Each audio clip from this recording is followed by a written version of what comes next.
Video ini berdasarkan sesi temu ramah dengan Dr. Darshan Singh. Apa itu ketum?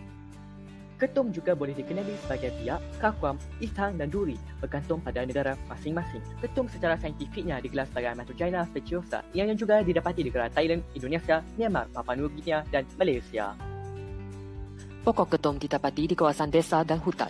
Daun ketum berwarna hijau tua, berkilau dan berbentuk bujur. Daun ketum dapat dikudah sebagai sayur-sayuran, membancuh daunnya dan dibinum sebagai teh. Juga digoreng dengan tepung untuk dijadikan keropok, dapat menghasilkan coklat dan gula-gula getah serta dibinum sebagai jus. Elemen ketum berinteraksi dengan reseptor opioid di dalam otak menyebabkan kesan psikoaktif. Dalam jumlah kecil, ketum menyebabkan kesan perangsang manakala dalam jumlah besar yang menyebabkan kesan penenang dan juga kesan menyerupai opioid. Bukan itu sahaja, kesan ketum turut boleh dibahagikan kepada kesan segera dan kesan jangka panjang. Kesan-kesan ini adalah seperti berikut. Isu penyalahgunaan ketum di Malaysia.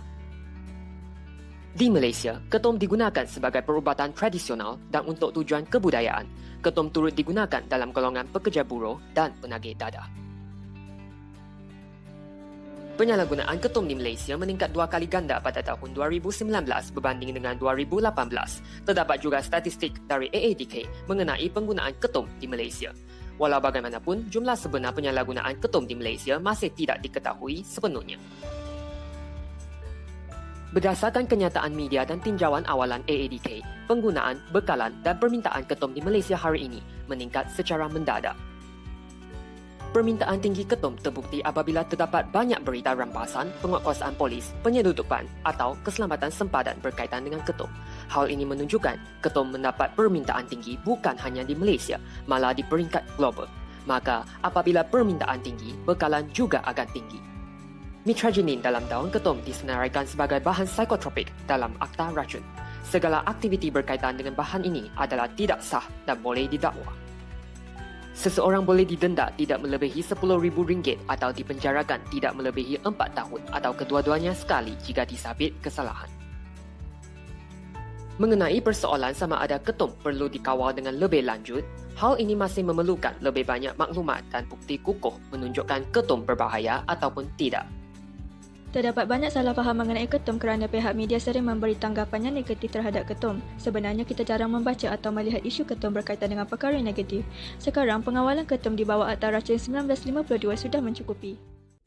Dr. Darshan berpendapat bahawa orang awam tidak seharusnya dibenarkan untuk menggunakan ketum secara rekreasi pada masa ini.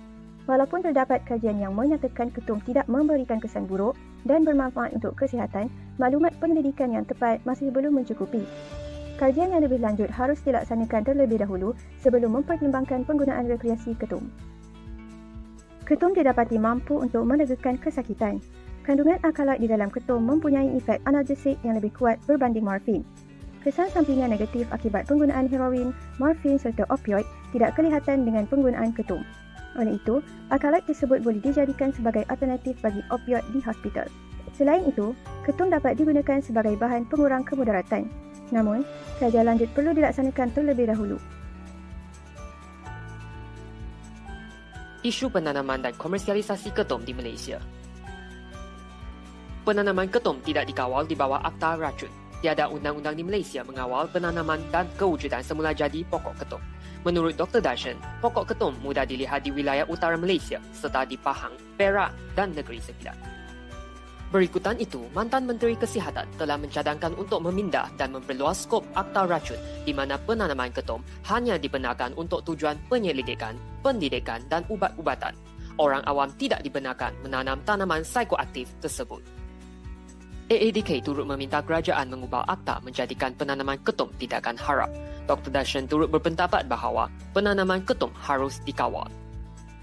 Individu termasuk mantan Menteri Besar Terengganu pernah mencadangkan agar penanaman ketum dikomersialkan di Malaysia sebagai sumber pendapatan negara. Tetapi, Dr. Darshan percaya bahawa sekarang masih belum sampai waktunya untuk kerajaan mengkomersialkan ketum dan kita tidak boleh mengalami situasi di mana terdapat pernyataan bertentangan dari pelbagai agensi penguatkuasaan. Dr. Darshan berkata, ketum memang mempunyai nilai komersialnya tetapi penyelidikan menyeluruh perlu dilakukan bagi mengenal pasti faktor-faktor yang dipaparkan di sini. Konklusinya, ketum masih merupakan bahan terlarang di Malaysia yang tidak boleh digunakan sama sekali. Peraturan lebih terperinci bagi penyalahgunaan, penggunaan rekreasi dan perubatan serta isu penanaman dan pengkomersialan ketum masih memerlukan lebih banyak penyelidikan bagi membuktikan risiko dan manfaat ketum. Sekian, terima kasih.